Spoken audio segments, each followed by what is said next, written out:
మీరు రండి. మీరు వచ్చినా రాపాయని ఇస్తే అది కూడా చెప్తున్నాను నేను. ఆయన కోసం నేనేం ఆగను.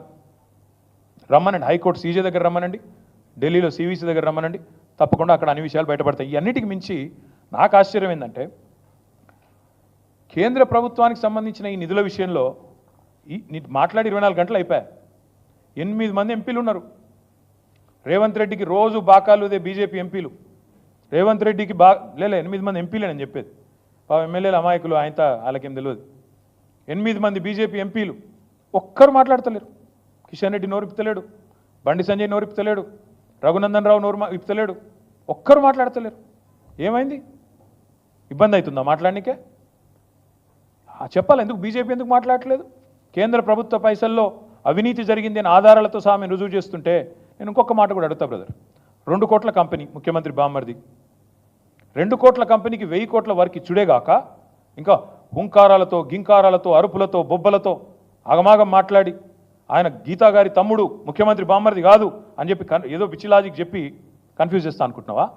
ఇంకొక మాట్లాడుతా నేను. ఐహెచ్పి తీసుకున్నది వర్క్ ఆయన ముంగడ పెట్టిండ్రు.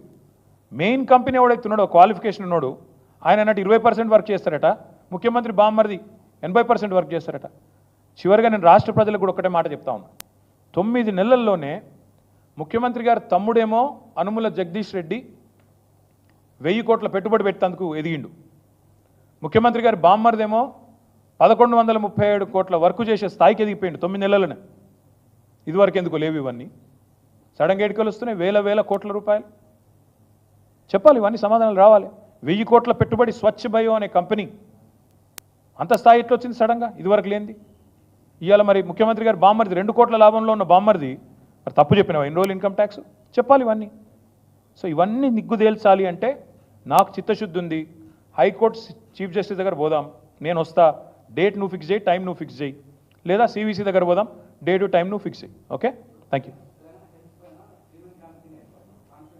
ఇప్పుడే వాళ్ళతో ఒక ప్రాథమిక సమావేశం కూడా జరిగింది. మా వాళ్ళు రేపు డాక్టర్ రాజయ్య గారు, డాక్టర్ మెతుకు ఆనంద్ గారు, అదేవిధంగా డాక్టర్ సంజయ్ కల్వకుంట్ల గారు, ముగ్గురు కూడా రేపు ఉదయం ఇప్పుడే మేము ప్రాథమికంగా రాజయ్య గారు అందరు కూడా వచ్చి కలిసి కూర్చున్నాం. మేము హెల్త్ పరిస్థితి బాగాలేదు రాష్ట్రంలో, ప్రజల ఆరోగ్యం అసలు ప్రభుత్వం పట్టించుకోవట్లేదు అనే ఉద్దేశం మీద 3 మెన్ కమిటీ వేసాము. రేపు గాంధీ హాస్పిటల్ నుంచి ప్రారంభించాలి వాళ్ళ పని అని వారు అనుకుంటున్నారు. మీరు కూడా దయచేసి సహకరించాలని కోరుతా ఉన్నా. గాంధీ ఆసుపత్రి అధికారులు కూడా సహకరించాలని విజ్ఞప్తి చేస్తా ఉన్నా. మీరు చాలా పారదర్శకంగా ఉన్నామని మంత్రి గారు చెప్పారు, చాలా సంతోషం. మా వాళ్ళని దయచేసి అక్కడ పేషెంట్లతో, అక్కడ ఉండే డాక్టర్లతో, అక్కడ ఉండే హెచ్ఓడీస్తో, అక్కడ ఉండే నిష్ణాతులతో, ఎందుకంటే ముగ్గురు కూడా మా వాళ్ళు వైద్యులు, చాలా ప్రాక్టీసింగ్ డాక్టర్స్, ముగ్గురు కూడా చాలా అనుభవం ఉన్నవాళ్ళు. కాబట్టి గతంలో హెల్త్ మినిస్టర్గా పనిచేసిన రాజయ్య గారే లీడ్ చేస్తారు. కాబట్టి వారు గవర్నమెంట్ కూడా మా 3 మెన్ కమిటీకి సహకరించి ప్రజల దృష్టికి, ఎందుకంటే అల్టిమేట్గా ఇందులో ఏదో జరిగింది అంటలేదు మేము, కానీ ప్రభుత్వం పట్టించుకోవట్లేదు, నిర్లక్ష్యం కనబడుతోంది. విష జ్వరాలు, చికెన్ గున్యాలు విపరీతమైనవి, ఇలా ఇంటికొకరు చొప్పున అయినారు. కాబట్టి తప్పకుండా ఈ విషయంలో ప్రభుత్వాన్ని దృష్టికి ప్రజల ఇక్కట్లు తేవాలన్న ఉద్దేశంతో ఈ పని చేస్తున్నాం, సహకరించాలని కోరుతున్నాం. Thank you.